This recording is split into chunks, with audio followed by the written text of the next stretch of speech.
ଲାଗିଲା ଡୋରି ଚାଲିଲି ମୁଁ ପୁରୀ। ଆଜ୍ଞା ହଁ, ରାତି 3ଟାରୁ ଉଠିକି ଆମେ ସମସ୍ତେ ରେଡ଼ି ହେଇଯାଇଛୁ ପୁରା ପରିବାର ଯିବା ପାଇଁ ପୁରୀ। ଓଡ଼ିଶା ଛାଡ଼ିବା ପାଇଁ ଆଉ ଖୁବ୍ କମ୍ ଦିନ ରହିଲା ମୋ ହାତରେ।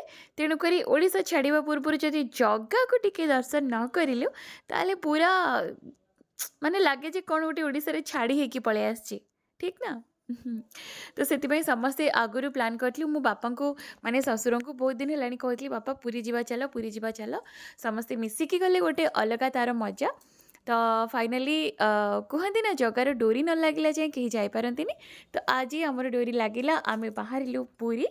ସମସ୍ତେ ଯାଇନଥିଲୁ।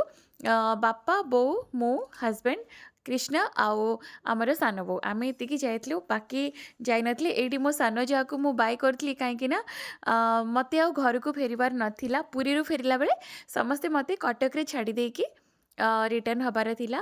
କାହିଁକିନା କଟକରେ ମୋର ବହୁତ ସାରା କାମ ରହିଯାଇଛି। ଆଉ ବହୁତ କମ୍ ଦିନ ରହିଲା ଓଡ଼ିଶା ଛାଡ଼ିବା ପାଇଁ। ତେଣୁକରି ମୁଁ ରହିଯାଇଥିଲି କଟକରେ ସବୁ କାମ ସାରିବା